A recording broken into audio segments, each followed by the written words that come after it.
Cherchez premièrement son royaume et sa justice, et tout cela vous sera donné par-dessus. Matthieu chapitre 6, verset 33. On ne trouve jamais Dieu par hasard.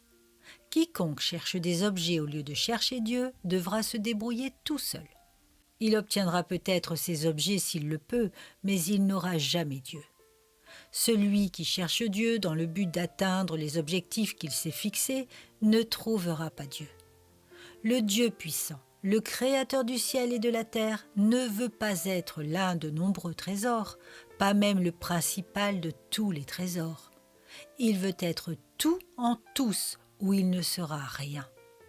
Sa miséricorde et sa grâce sont infinies, et sa patiente compréhension confond l'imagination.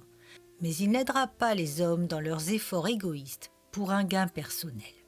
Il n'aidera pas les hommes à réaliser leur but qui, une fois atteint, usurpe la place qu'il doit occuper légitimement dans leur intérêt et leur affection.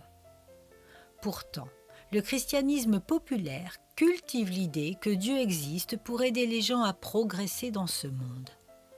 Le Dieu des pauvres est devenu celui d'une société d'abondance.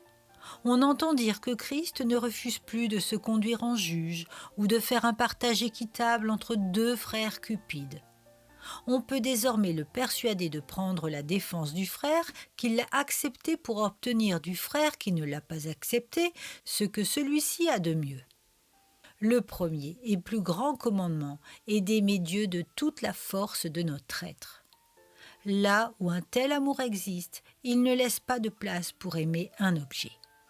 Si nous aimons Dieu autant que nous le devons, nous ne pouvons certainement pas rêver à un objet aimé au-delà de lui et qu'il nous aiderait à obtenir.